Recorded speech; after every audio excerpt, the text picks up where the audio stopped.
posachedwapa tikuonesani mmene zilili mu mzinda wa Zomba komanso Mzuzu pamene kumeneku akuchita ma demonstrations makamaka akuchita malonda akuchita ma demonstrations akusakondwa kwa mmene zinthu dziko lino ladulira nde ku Zomba apolisi aliponseponse kumeneku kuonesesa kuti ma demonstrations amenewa akhale abata ndi mtendere chimozimozinso ku Mzuzu kwavuta ndipo anthu ochita malonda akuchita ma demonstrations takhala ndipo mpomonera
Panopo tafika pano pa community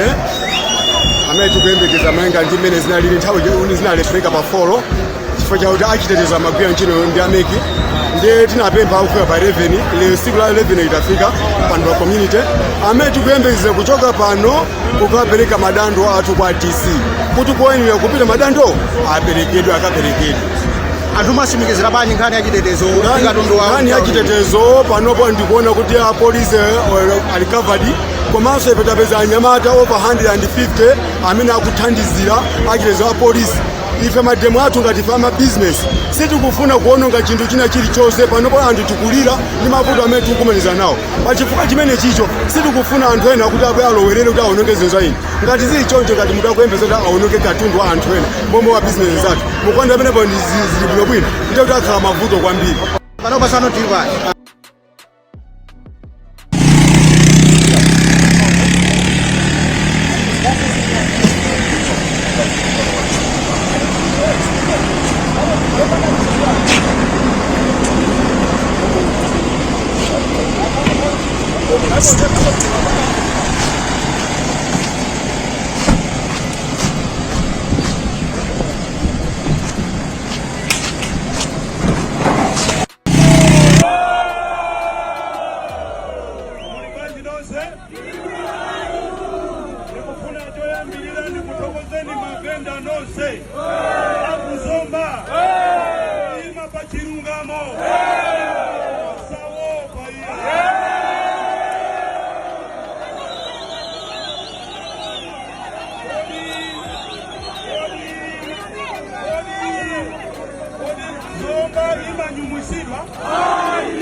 Bakari bano sizo opcheza naso ila